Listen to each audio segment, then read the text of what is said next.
It was the Greek philosopher Heraclitus that once said, the only thing that is consistent is change.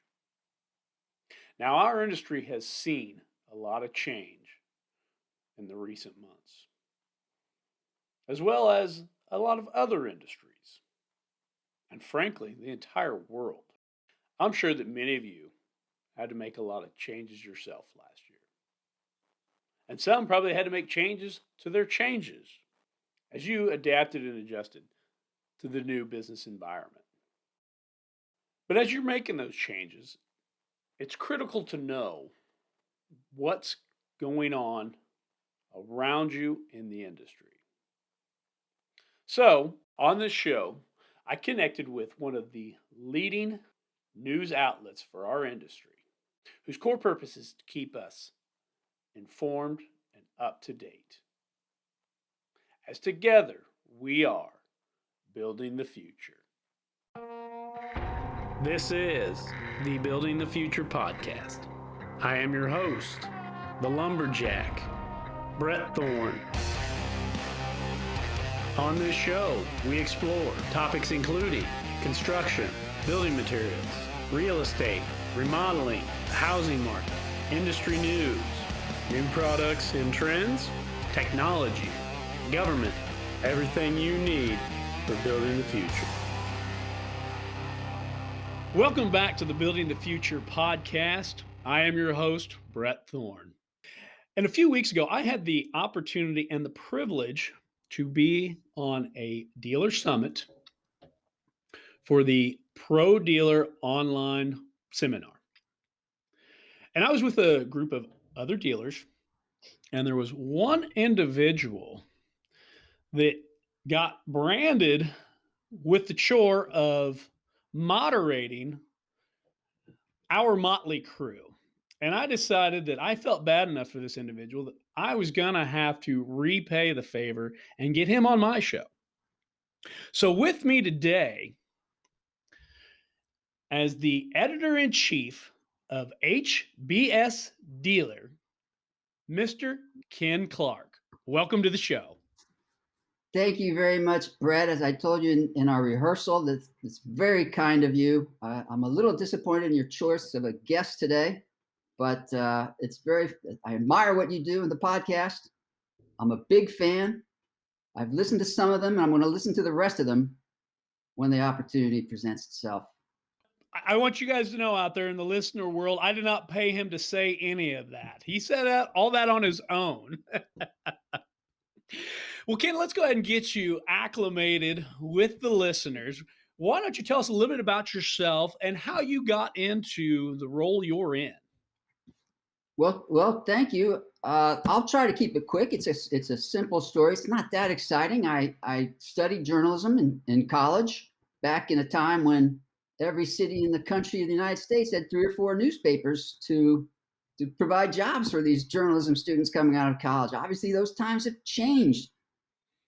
Google has killed us, Brett. Google has taken all the advertising revenue of all these small papers around the country. And I've just been very lucky to find a position in the business-to-business area. My little bio includes 2 years in the Virgin Islands in the Caribbean, and that really had a really disproportionate impact on my education and career. I really look back fondly on that 2 years, that led to a job in the travel business media. And then I bounced around through a series of happy accidents until I got to the hardware and building supply industry, which is so much fun, so much more fun than, say, technology or insurance. Great people, great independent businesses like yours, Brett, Thorne Lumber, an award-winning lumber yard. And when you go to the hardware show, the builder show, and all the shows, the Do It Best market, you get to see stuff that's cool, that's fun, you can pick up, as opposed to, I don't know, the kind of things you might see at an insurance or a really geeky tech show. So that's my background, and I'm sticking with it. My question is, the Virgin Islands, why didn't you stick with that? 2 years seems to be just a short little span, Ken. That's a great question, Brett. I don't really have a good answer. Maybe we should just skip over that because sometimes I kick myself for not staying down there in the BVI where there's some Bringing up wonderful maybe some people. bad memories here. I'll tell you what, it was very difficult news reporting.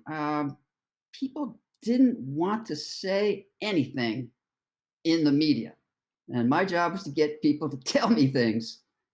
Even the police, the citizens, it was a real challenge, but that was countered by just the warmth, great weather, great people, great culture. I really admire the culture down there in the island of Tortola. So all of you sailors out there, go down to Joost van Dyke, have some of what do they call it? Pusser's rum. I'm not a big drinker, but enjoy your vacation. So Well, it sounds like it was very memorable and very monumental to you as well. So let me ask you, let's fast forward to today, and you're with the HBS dealer. that's right. Can I tell you a little bit about HBS Dealer? We That's were what I would love right we now. were founded in 1975, Brett. You know the retail landscape in 1975. Home Depot was not invented in 1975. Of course, we were founded as National Home Center News. Again, when every state in the country had 3 or 4 home center companies that have all kind of consolidated into the Home Depot, Lowe's, to include Menards in the mix. But we were called National Home Center News. And if you go to Home Depot's headquarters, they have got a museum on Paces Ferry Avenue that has in a glass case one of the early editions of National Home Center News, in which we're arguing for Bernie Marcus to get a job in the home improvement industry. And I guess we're very proud of that. But over the years, we changed our name as we ran out of home centers. National Home Center News changed to Home Channel News. Great name, right, Brett? I see you nodding. I don't think our audience can see you nodding, but great name. But here's the problem. For years, everybody would ask me, what channel are you guys on with Home Channel News?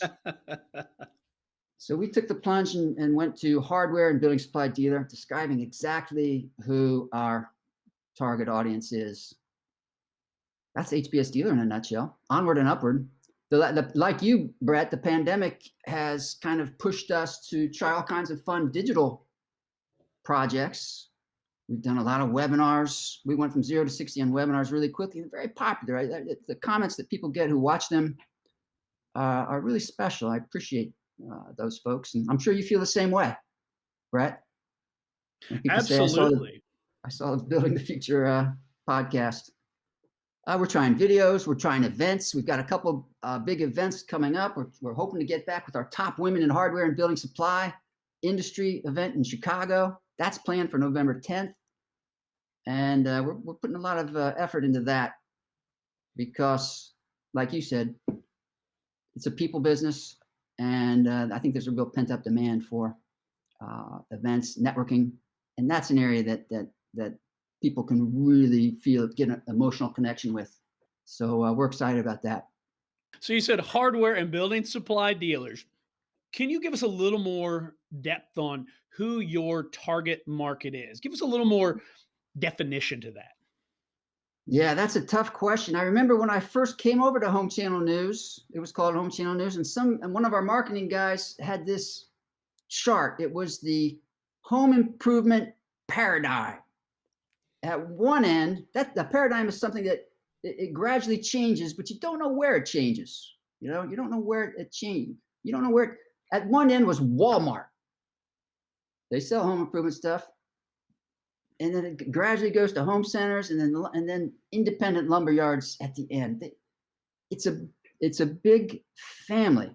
And I'm going to, you skillfully asked a very tough question because we don't have a great definition, but we know one when we see one. And Thorn Lumber is one. Perfect. But I think we try to stick with retailers and dealers that not only sell product, but also have knowledge. I think that knowledge is a very important part of our audience. Is Amazon a lumber yard if they sell lumber? I don't think so. I think there's got to be that delivery, that knowledge component in our definition of a hardware and building supply dealer. Okay. Now, do you guys work primarily on the retail side, or do you guys connect with the distribution and wholesale side as well, or even the manufacturing side of the industry? Yes, we try to build as big a tent as possible around home improvement, home building. That's my short answer. Okay. Someone came up with a I think in the early issues that they would describe National Home Center use, and it still applies today. We serve the retailers who serve the homeowners or the home builders. Either one of those.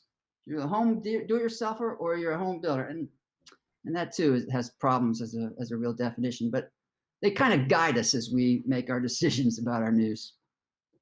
Would it be fair to say that you guys are a web that makes the connection through all the channels? I'm going to write that down, Brett. I'm going to write that down. I'm going It's to more use than that. fair, Can we use that? huh?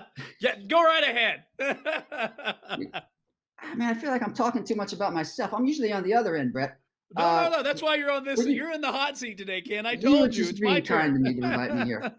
But we are Not at also all. very proud. We put a lot of work in our web product, our HBS Dealer daily newsletter. That's a daily. We feel lucky that we've got enough news by covering both hardware stores and lumber yards and distributors and manufacturers. We've got enough news to have a meaningful news meal every day. Okay. And we kind of talked a little bit about the different vehicles you're using to get that news out there. You're doing print publications, you're doing online, you're doing webinars, you're even doing events and activities. So, what are you missing there, Ken? Golf instruction. Golf instruction might be coming soon. No, that's we can edit that out. But yeah, No, it's a it's lot all to fun. do. We're expanding. We're lucky to have be part of a large company that's really smart in technology. Got some great designers, some great leaders. So yeah, we're kind of a small staff, but we play hard. We fight above our weight. How's that for a slogan?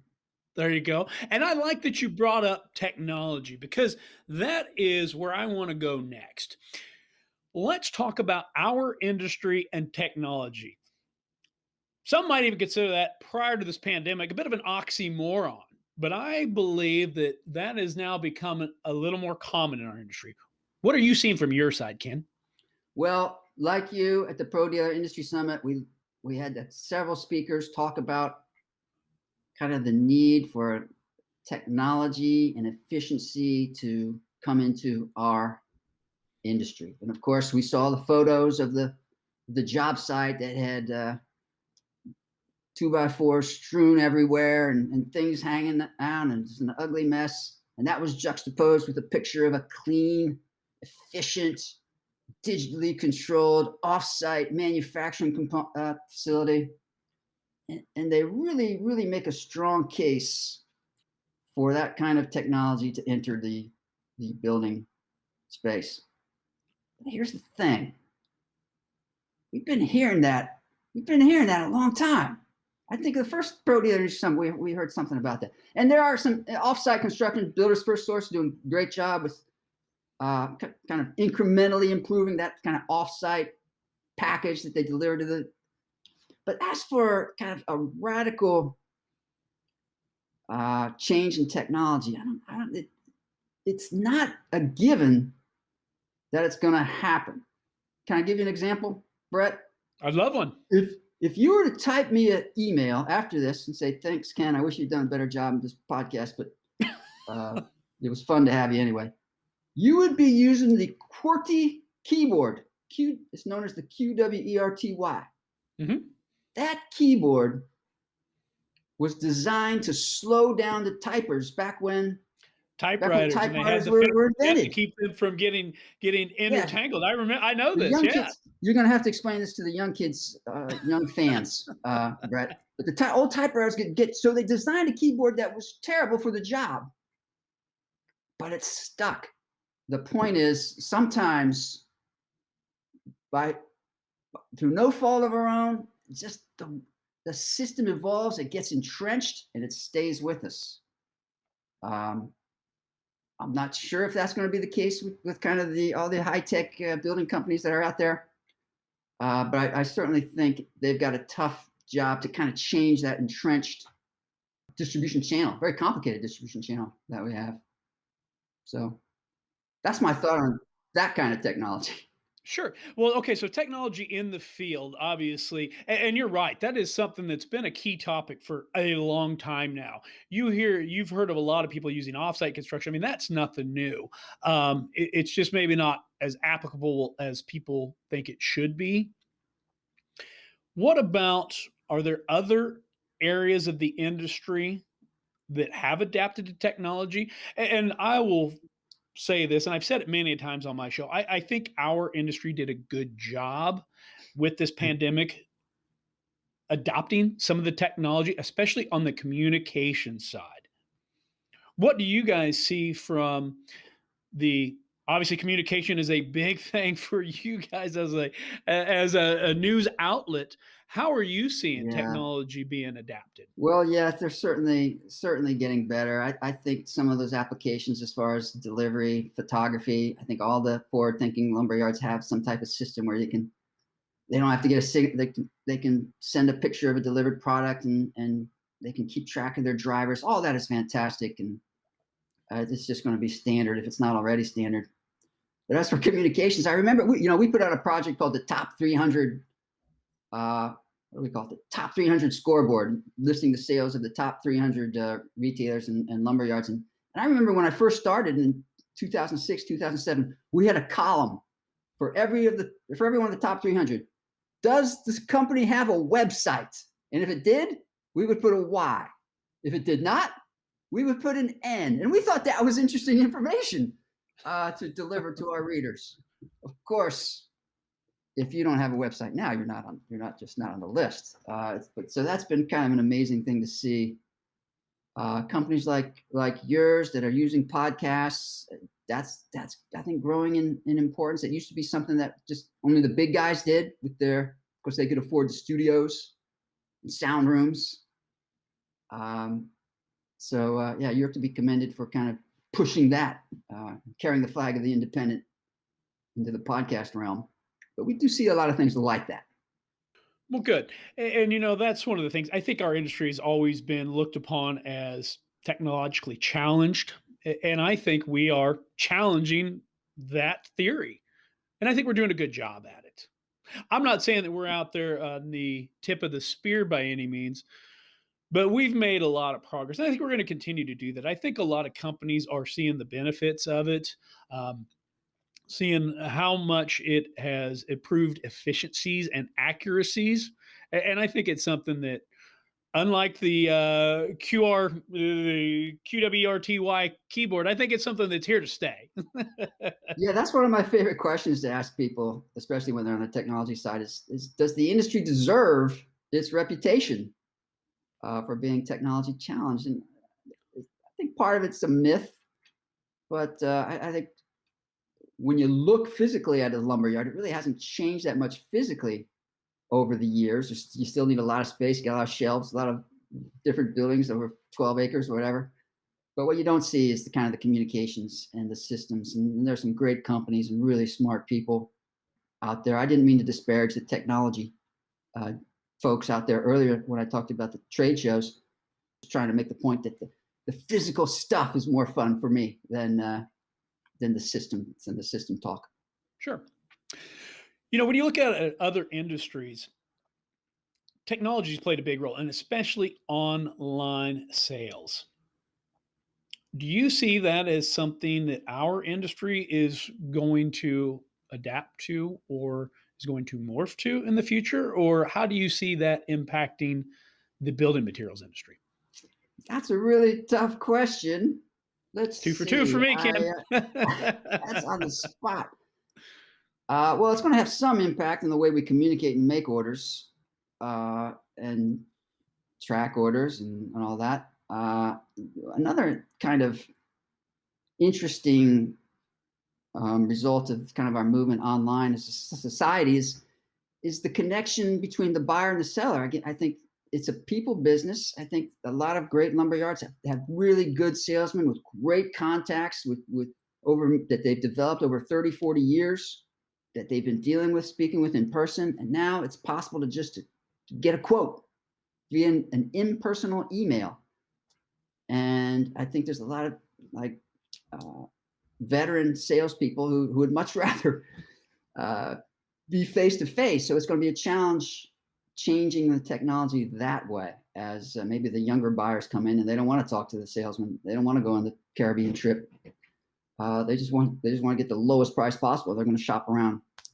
However, so that may be a challenge for sellers of building products. Amazon, when Amazon gets into selling lumber, that'll be a big story at HBS Dealer. It hasn't happened yet.